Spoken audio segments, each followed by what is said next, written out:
আম্মি খুব ক্ষুধা পেয়েছে, তাড়াতাড়ি রুটি বানাও। হ্যাঁ আম্মু, আমারও। নে হাজিরা বেটা, তাড়াতাড়ি খেয়ে নে। আরে আম্মু আমাকেও দাও। কি বললি, তোকে রুটি দেবো? আগে কাজ করবি, তারপর পয়সা কামাবি, তারপর রুটি দেবো। কাজ করতে যাবো তো, তার আগে একটু খেতে দাও। আরে যেটা বলছি সেটা কর, তাড়াতাড়ি কাজ করতে যা। আম্মি, আরে তুমি কি ঠিক মতো কাজও করতে পারো না মা? আচ্ছা আমি কাজ করতে গেলাম। এদিক দাও। মালিক সব কাজ হয়ে গেছে, এবার আমি ঘরে যাই। ঠিক আছে চলে যা। মালিক আমার বেতনটা দেন, ঘরের জন্য বাজারে নিতে হবে। আচ্ছা আচ্ছা, এই নে টাকা।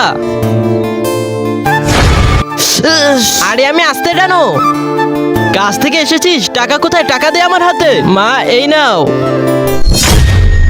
আরে 400? এখানে 400 কেন? তুমি তো 500 টাকা কামাই করো ডেলি। আমি ওই তোমার হাত। আরে কি বলতেছিস হাত? তুই ওই টাকা দিয়ে জুয়াটো খেলিস না তো আবার? 500 টাকা কোথায়? তাড়াতাড়ি দে। আমি তোমার জন্য আমি একটা চামচ নিয়ে এসেছি।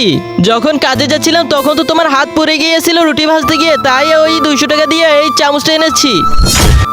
আমি এখন আর তোমার হাত জ্বলবে না। আর তারপর যেটা হয় সেটা দেখার আগে, তার আগে আমি দেখবো তুমি শয়তানকে নাকি আল্লাহকে বেশি ভালোবাসো। আল্লাহকে ভালোবাসলে ভিডিওতে লাইক করে চ্যানেলটি সাবস্ক্রাইব করে দাও, আর কমেন্টে আল্লাহর নামটি লিখে যাও। আর শয়তানকে ভালোবাসলে লাইক কমেন্ট করতে হবে না। আরে বেটা, তুই আমাকে এত ভালোবাসিস আমি আগে জানতাম না। আরে আমি কি বলতেছি, আমি তোমাকে সবসময় ভালোবাসতাম।